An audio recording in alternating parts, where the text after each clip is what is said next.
সাহিত্য সম্রাট বঙ্কিমচন্দ্র চট্টোপাধ্যায়ের রচিত ছোট উপন্যাস বা ছোট গল্প রাধারানী।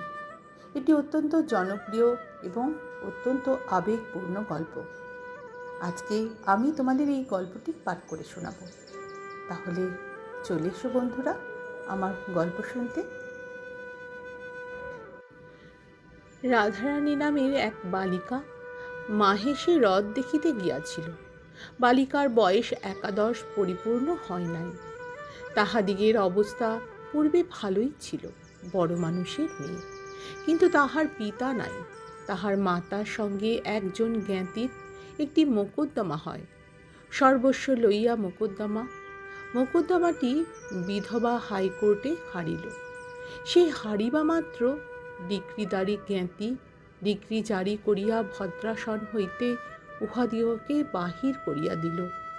প্রায় 10 লক্ষ টাকার সম্পত্তি ডিক্রিদারি সকলই লইল। খরচা ও ওয়াসিলত দিতে নগদ যাহা ছিল তাহাও গেল। রাধারানীর মাতা অলঙ্কারাদি বিক্রয় করিয়া প্রিভি কাউন্সিলে একটি আপিল করিল, কিন্তু তাহার আর আহারের সংস্থার রহিল না। বিধবা একটি কুটিরে আশ্রয় লইয়া কোনো প্রকারে শারীরিক পরিশ্রম করিয়া দিনপাত করিতে লাগিল। রাধারানীর বিবাহেও দিতে পারিল না, কিন্তু দুর্ভাগ্যক্রমে রথের পূর্বে রাধারানীর মা ঘোরতর পীড়িতা হইলেন। সে যে কায়িক পরিশ্রমে দিনপাত হইত তাহা বন্ধ হইল, সুতরাং তার আহার চলে না। মাতা রুগ্না, এই জন্য কাজে কাজেই তাহার উপবাস।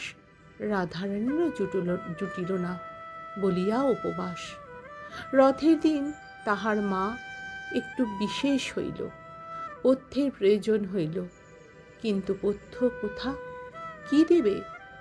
রাধারানী কাঁদিতে কাঁদিতে কতগুলো কোনো ফুল তুলিয়া তাহার মালা গাঁথিল।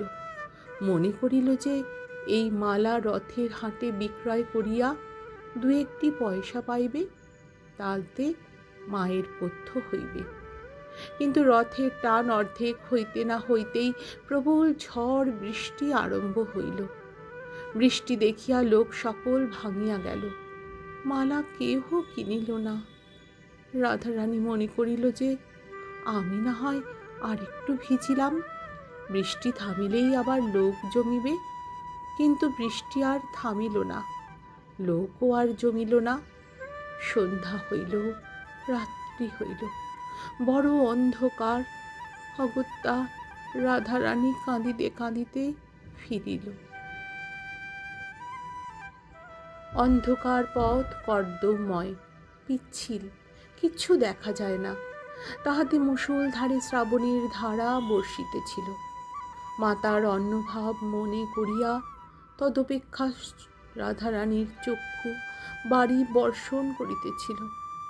রাধারানী কাঁদিতে কাঁদিতে আছাড় খাইতেছিল, কাঁদিতে কাঁদিতে উঠিতেছিল, আবার কাঁদিতে কাঁদিতে আছাড় খাইতেছিল। 2 গণ্ডবিলম্বী ঘন কৃষ্ণ অলকাবলি বহিয়া কবরী বহিয়া বৃষ্টির জল পড়িয়া ভাসিয়া যাইতেছিল।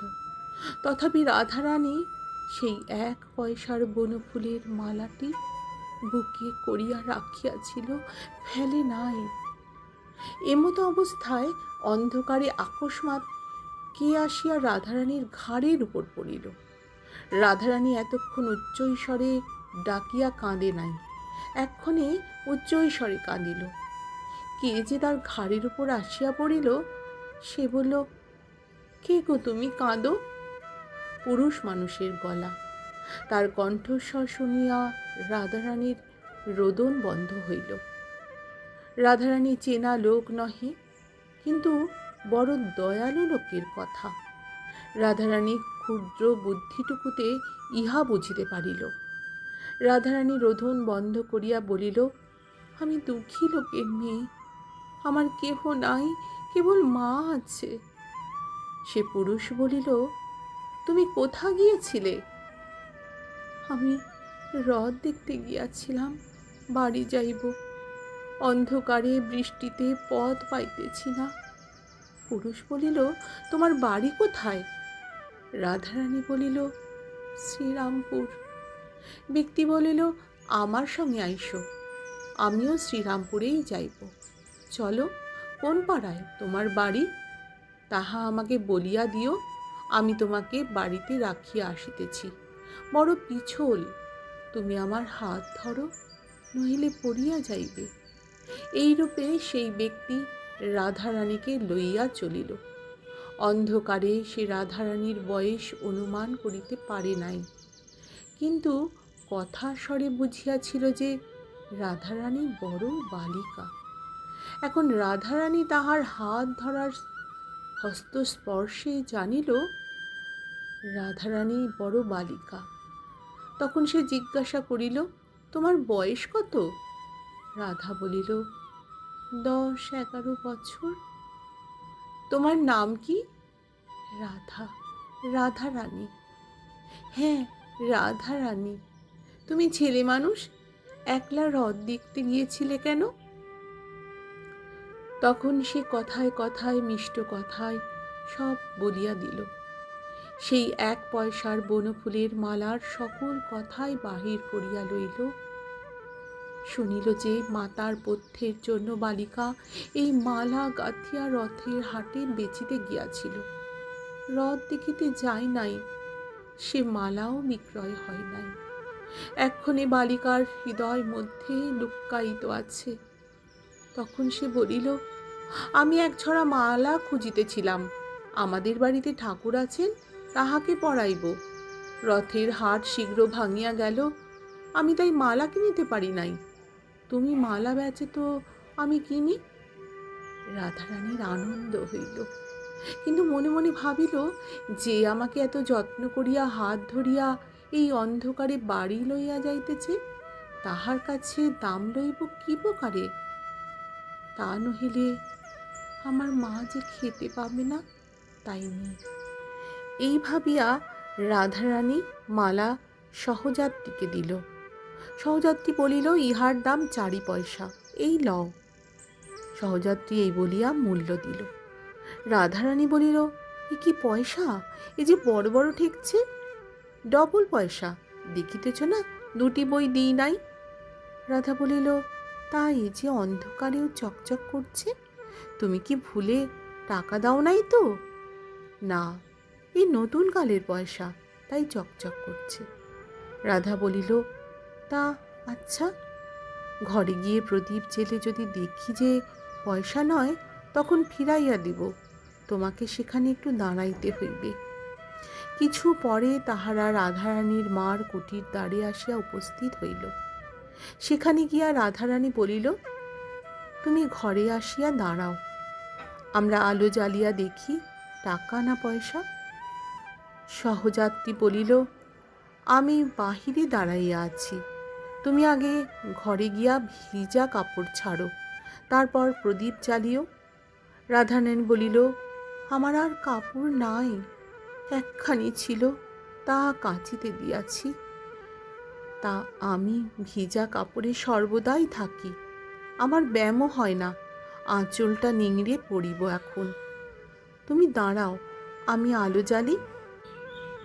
ঘরে তৈল ছিল না, সুতরাং চালের খড় পাড়িয়া চকমকি ঠুকিয়া আগুন জ্বালাইতে হইল। আগুন জ্বলিতে কাজেই বিলম্ব হইল। আলো জ্বালাইয়া রাধারানী দেখিল টাকাই বটে, পয়সা নহে।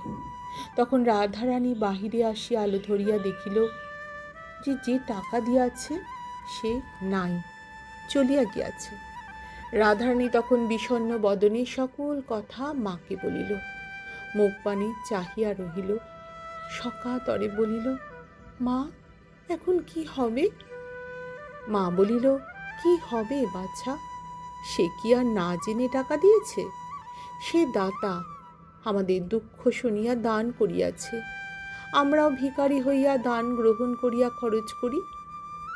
তাহার এইরূপ কথাবার্তা করিয়া কহিতেছিল, এমন সময় কে আসিয়া তাহাদের কুটির আগর ঠেলিয়া বড় শোরগোল উপস্থিত করিল। রাধারানী দ্বার খুলিল, মনে করিয়াছিল সেই তিনিই বুঝি আবার ফিরিয়া আসিয়াছেন। পোড়া কপাল! তিনি কেন, পোড়ার মুখও কাপড়ে মিনসে। রাধারানীর মার কুটির বাজারের অনতি দূরেই। তাহাদের কুটিরের নিকটে পদ্মলোচন সাহার কাপড়ের দোকান। পদ্মলোচন খোদ পোড়া মুখো কাপড়ে মিনসে একজোড়া নতুন কুঞ্জদার শান্তিপুর কাপড় হাতে করিয়া আনিয়াছিল।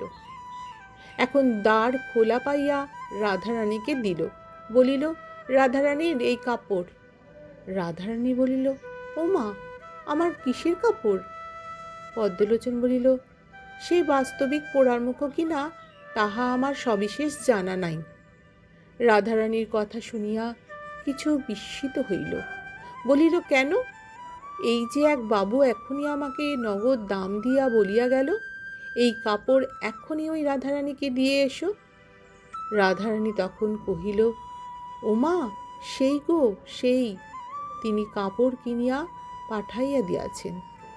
হ্যাঁ গো পদ্মলোচন। রাধারানীর পিতার সময় হইতে পদ্মলোচন ইহাদের কাছে সুপরিচিত। অনেকবারই ইহাদিগর নিকট হইতে সুদিন ছিল যখন, তখন 4 টাকার কাপড়ে শপথ করিয়া 8 টাকা 12.5 আনা আরও 2 আনা মুনাফা লইতেন। হ্যাঁ পদ্মলোচন, বলি, সে বাবুটিকে চেনো? পদ্মলোচন বলিল, তোমরা চেনো না? রাধা বলিল, না। পদ্ম বলিল, আমি বলি তোমাদের কুটুম্ব, আমি চিনি না। যাই হোক, পদ্মলোচন 4 টাকার কাপড় আবার মায় মুনাফা 8 টাকা 8.5 টাকা 14 আনায় বিক্রয় করিয়াছিলেন। তার অধিক কথা কইবার প্রয়োজন নাই বিবেচনা করিয়া প্রসন্ন মনে দোকানে ফিরিয়া গেলেন। এদিকে রাধারানী প্রাপ্ত টাকা ভাঙাইয়া মার পথ্যের উদ্যোগের জন্য বাজারে গেল। বাজার করিয়া মাকে অন্ন দিবে এই অভিপ্রায়ে ঘর ঝাঁটাইতে লাগিল। ঝাঁটাইতে ঝাঁটাইতে একখানা কাগজ কুড়াইয়া পাইল। তাতে হাতে তুলিয়া দেখিল, এ কি মা? মা দেখিয়া বললেন, একখানা নোট। রাধারানী বলিল, তবে তিনি ফেলিয়া গিয়াছেন? মা বলিলেন, হ্যাঁ, তোমাকে দিয়ে গিয়েছেন, দেখো তোমার নাম লেখা আছে। রাধারানী বড় ঘরের মেয়ে, একটু অক্ষর পরিচয় ছিল। সে পড়িয়া দেখিল, তাই বটে, লেখা আছে। রাধারানী বলিল, হ্যাঁ মা, এমন লোক কে মা? মা বলিল, তাহার নামও লেখার আছে নোটে, দেখো। পাছে কেউ চোরা নোট বলে, এই জন্য নাম লিখিয়া দিয়া গিয়াছেন। তাহার নাম রুক্মিণী কুমার রায়। পরদিন মাতায় কন্যায় রুক্মিণী রায়ের অনেক সন্ধান করিল, কিন্তু শ্রীরামপুরে বা নিকটবর্তী কোনো স্থানে রুক্মিণী কুমার রায়ের বলে কেহ আছে এমতো কোনো সন্ধান পাইল না। নোটখানা তাহারা ভাঙাইল না, তুলিয়া রাখিল। তাহারা দরিদ্র, কিন্তু লোভী নয়। রাধারানী কি রুক্মিণী কুমার রায়ের সন্ধান পাইল? রাধারানীর মায়েরই বা কি হইল? এইসব বিশদে জানতে হলে আগামীকাল আমি রাধারানীর পর্বের 2য় পর্ব নিয়ে আসছি তোমাদের কাছে। ততক্ষণ তোমরা শুনতে থাকো 1ম পর্বের গল্পটা। অনেক ভালোবাসা তোমাদের।